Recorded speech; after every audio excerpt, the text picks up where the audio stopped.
మీ మోకాల నొప్పులకు ఎటువంటి సర్జరీ లేకుండా ఎపియాన్ పెయిన్ క్లినిక్ అందిస్తున్న అత్యాధునిక చికిత్స. నమస్తే, welcome to Suman TV. Cancers పైన చాలా మందికి చాలా రకాల భయాలు అయితే ఉంటున్నాయి. అందులో జెనెటిక్గా ఉండేటప్పుడు ఇంకా భయం అనేది పెరుగుతూ ఉంటుంది. మా అమ్మకున్నది, నాకు కూడా క్యాన్సర్ వచ్చే అవకాశం ఉంటుందా? ఏ కైండ్ ఆఫ్ క్యాన్సర్స్ అయితే జెనెటికల్గా వచ్చే ఛాన్సెస్ ఉంటుంది? దీన్ని అసలు మనం ప్రివెంట్ చేసుకోగలమా లేదా? జెనెటిక్ ఉండేటప్పుడు దాని నుంచి తప్పించుకోవడం అసాధ్యమా?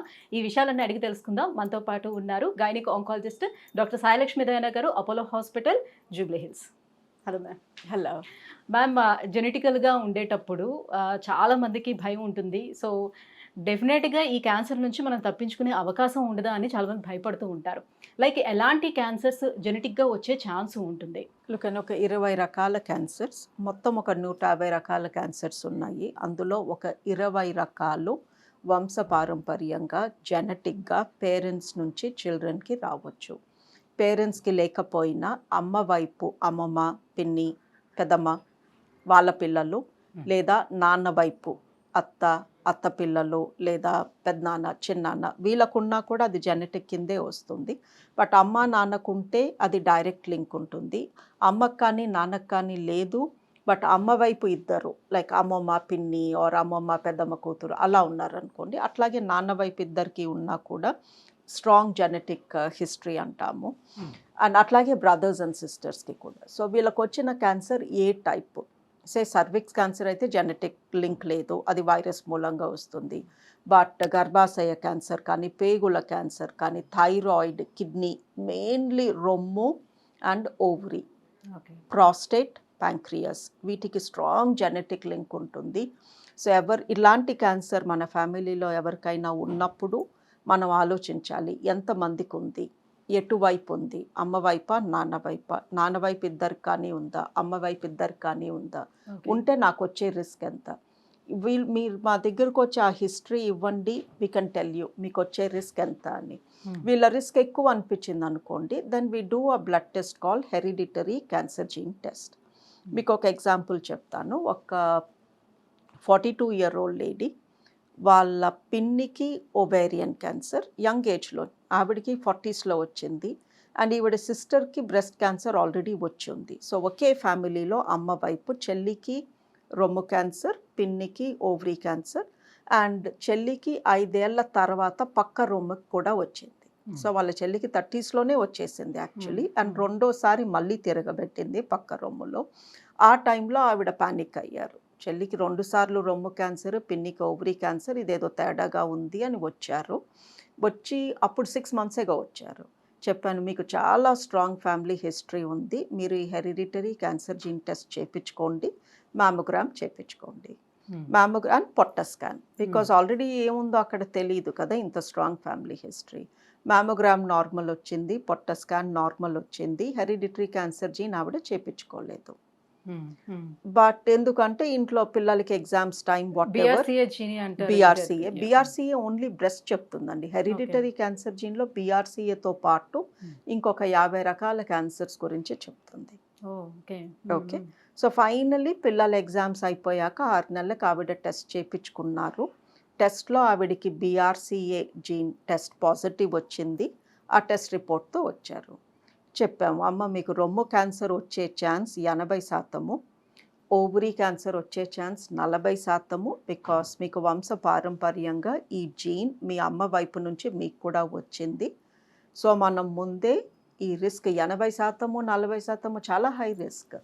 సో మనం ప్రోయాక్టివ్గా దీనికి ఆపరేషన్స్ చేసి రొమ్ము తీయడము, ఓవరీస్ తీసేయడము ప్లాన్ చేద్దాము.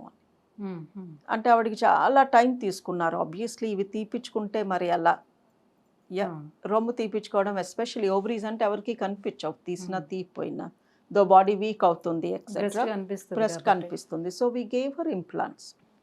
మీకు రొమ్ము తీసేసి అదే రోజు ఇంప్లాంట్స్ కూడా పెట్టేస్తాము. సో తీపించుకున్నట్టు మీకు తప్ప ఇంకెవరికి తెలియదు, అండ్ న్యాచురల్గానే ఉంటుంది. మీ సైజ్కి తగ్గ ఇంప్లాంట్స్ పెడతాము. ఇదంతా లాంగ్ డిస్కషన్ అయ్యింది. ఫైనలీ ఆవిడ ఆలోచించుకుని ఎస్ చేయించుకుంటా అన్నారు. చేయించుకునే ముందు ఒక జనరల్ బాడీ చెకప్ చేశాము. అండ్ ఆ జనరల్ బాడీ చెకప్లో ఆవిడకి ఎడమ రొమ్ములో ఆల్రెడీ క్యాన్సర్ ఉంది, అండ్ ఒక ఓవరీలో ఆల్రెడీ క్యాన్సర్ ఉంది. సో రిస్క్ అయితే ఉంది అని తెలిసేటప్పుడు, జెనెటికల్గా ఉంది రిస్క్ ఉండేదా తెలిసేటప్పుడు వెంటనే ఇంకా ఆపరేషన్కి వెళ్ళిపోవాలంటారా? అంటే ఏజ్ని పట్టండి. ఆవిడకి 2 పిల్లలు పుట్టేశారు. ఇంకా పిల్లలతో అవసరం లేదు. అండ్ ఆవిడ బ్రెస్ట్ క్యాన్సర్ రిస్క్ 80%. 80% ఉన్నప్పుడు ఓకే. మనం ఏ రోజు వస్తుందో తెలియకుండా ప్రతిరోజు ఎలా గడుపుతాము? ఓకే.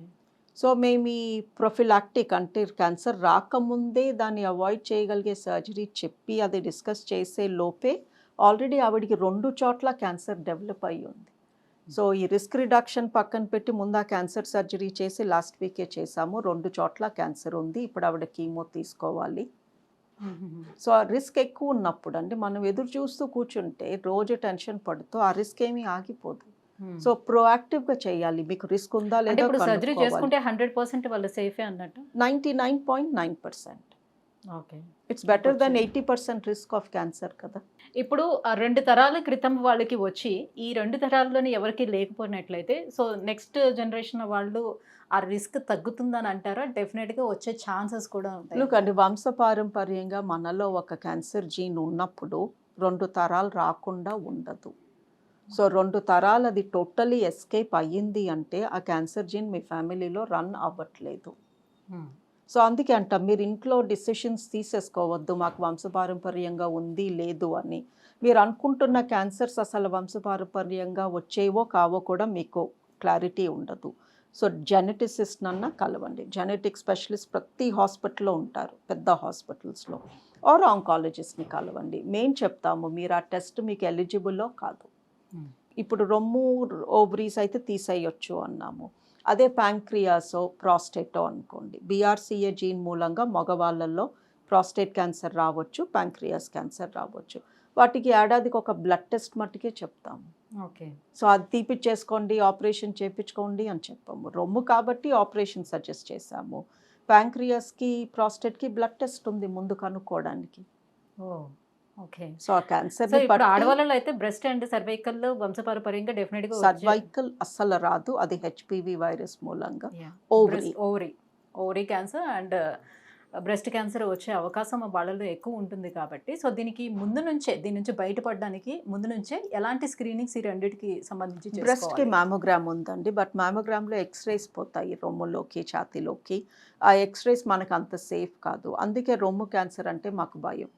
ఆ స్క్రీనింగ్ టెస్ట్ మూలంగా కొంతమందికి రేడియేషన్ ఎక్స్పోజర్ ఎక్కువయ్యి దాని మూలంగా ఏదన్నా హాని జరుగుతుందని. అందుకే బ్రెస్ట్ క్యాన్సర్ ముందే కనుక్కోవడం కొంచెం కష్టం.